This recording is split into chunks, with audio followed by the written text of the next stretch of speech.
Lucom. Monsieur le directeur provincial de l'EPST, le Mami Jean-Bosco Sikogaga, bonjour. Bonjour, monsieur le journaliste. Et dans quel cadre vous circonscrivez cette circonstance? Vous présentez le bulletin de la gratuité de l'enseignement de base. Le gouvernement de la République, par le biais du ministère de l'EPST, a disponibilisé des bulletins pour les écoles primaires. Et je vous l'ai dit, gratuitement, on nous a envoyé des bulletins pour nos écoles primaires. Nous avons passé des commandes. Malheureusement, c'est un premier lot qui est arrivé. Nous avons demandé pour notre province plus de 400 000 bulletins.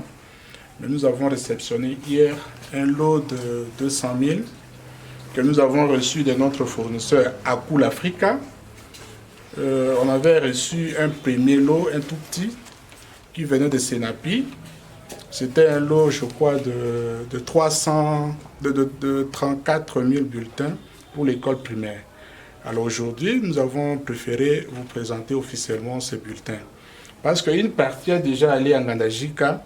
On ne savait pas tout garder ici parce que Ngandajika est éloigné de nous. Nous avons déjà envoyé les lots de Ngandajika qu'on va distribuer gratuitement. Le bulletin gratuit pour le public et puis pour le privé? Non, les bulletins de l'école primaire sont gratuits pour les écoles primaires publiques, tandis que les privés payent le bulletin pour les écoles. Le bulletin gratuit. Le bulletin. Transport aussi gratuit. Vous avez des petits soucis? On a eu des petits soucis avec le transport, parce que, vous voyez, ces bulletins coûtent énormément. On a amené ça par avion.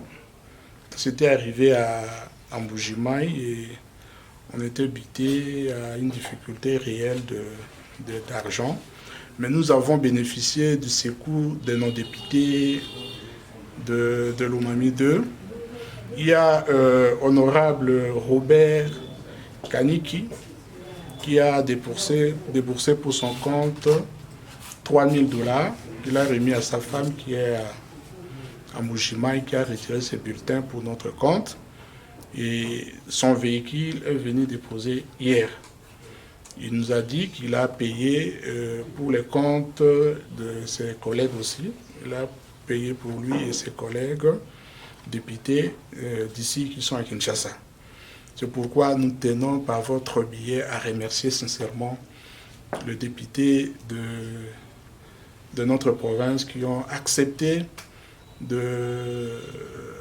d'aider tant soit peu la souffrance, la misère de notre milieu, des parents, et aussi soutenir le chef de l'État dans sa politique de gratuité de l'enseignement.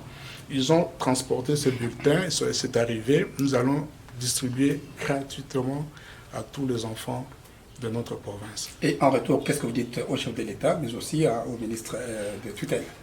Nous remercions de tout cœur le chef de l'État qui a tout fait pour notre ministère, qui est en train de tout faire pour les parents qui souffraient de paiement de frais de leurs enfants. Aujourd'hui, avec la gratuité, tous les enfants sont à l'école, tous les enfants fréquentent et les parents peuvent encore réfléchir à autre chose pour la société. Vraiment, je remercie de tout cœur le chef de l'État, le ministre de l'EPST, pour la gratuité de l'enseignement qui est en train de produire des fruits dans notre milieu. Et au chef d'établissement qui oserait faire des photocopies? J'ai déjà dit, j'ai déjà envoyé, j'ai déjà annoncé la décision du ministre de l'EPST, son Excellence Tony Mwaba, qui nous a dit à Kananga que cette année, il n'y a pas de proclamation sans bulletin d'élèves. Donc on ne peut pas proclamer dans une école sans qu'on présente aux parents le bulletin. Les bulletins sont disponibles pour tout le monde. Au secondaire, on a des bulletins. Jusqu'à présent, nous avons des bulletins. Nous demandons aux écoles de venir prendre.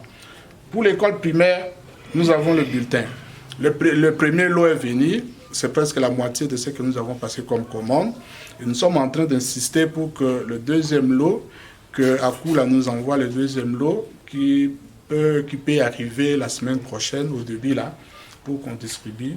Et surtout avec le soutien de nos élus, nous aurons à donner à tous les enfants le bulletin. Qu'est-ce que vous dites aux enfants qui sont bénéficiaires? Je demande surtout aux chefs d'établissement et aux enseignants d'utiliser ces bulletins pour les enfants de leurs écoles. Ces bulletins ne sont pas à vendre. On ne demande pas 1 franc à un parent au motif d'achat de bulletins de l'école primaire. Et aussi, aux parents, nous demandons aux parents de bien garder, de bien lire ce qui est écrit sur le bulletin, de savoir les niveaux de leurs enfants.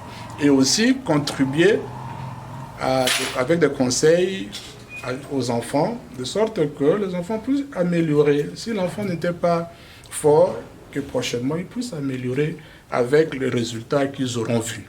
Et quelles mesures à l'égard de ce chef d'établissement qui va remettre non. au-delà du calendrier scolaire? Ils vont subir la rigueur de la loi.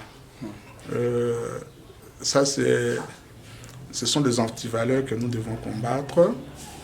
Le calendrier prévoit qu'au plus tard, le 19, on proclame et qu'on clôture l'année.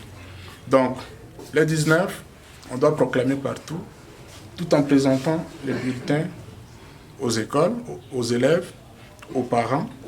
Et là, nous sommes contents avec tout le monde. Mais celui qui ne va pas faire ainsi, on va le punir. Avez-vous autre chose à ajouter?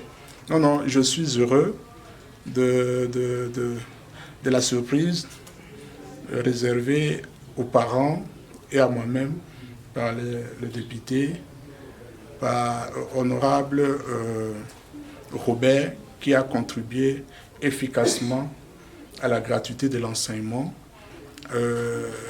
à l'effort que fournit le chef de l'État pour améliorer les conditions sociales de nos familles. La presse vous remercie. C'est moi qui vous remercie.